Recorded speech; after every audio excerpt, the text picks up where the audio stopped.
Een oggend maak Kian se wekker hom wakker. Vandag moet hy tandarts toe gaan. Kian was nog nooit by die tandarts nie en was bietjie bang. Hy besluit om braaf te wees. Mamma sê tog altyd, tandartse is daar om ons te help glimlag. By die spreekkamer ontmoet hy vir dokter Verster, 'n gawe tannie met 'n groot glimlag. "Volg my," sê sy en lei hulle in die gang af. Toe die deur na die spreekkamer oopgaan, sien Kian iets ongelooflik. Reg voor hom, langs die tandarts se stoel, staan 'n reuse T-Rex dinosaurus. Die dinosaurus buig sy groot kop af en groet vriendelik. "Hallo maatjie, kom, dan help ek jou op die stoel." Terwyl dokter Verster Kian se tande ondersoek, huppel die dinosaurus in die gang af en bring 'n kleurvolle rugsak terug. Hy trek die sak se rits oop en kry 'n kosblik daaruit.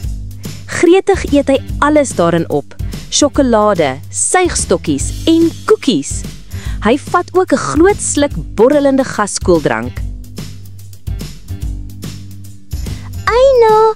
skree die dinosaurus skielik.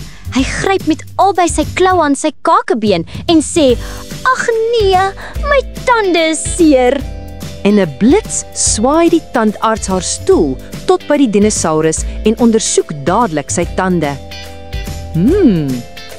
Net soos wat ek gedink het," sê sy. "Sy tande is vol gaatjies." "Hier," sê die tandarts en gee vir Kian 'n kopflits. "Sit dit aan en kyk self." Kian sien toe met sy eie oë wat kan gebeur as mens aanhoudend ongesonde kos eet en boonop nie jou tande borsel nie. Dinosaurus is so hartseer en huil sonder ophou. "Moenie bekommer nie," sê die tandarts. "Ek gaan 'n spesiale knoppie druk.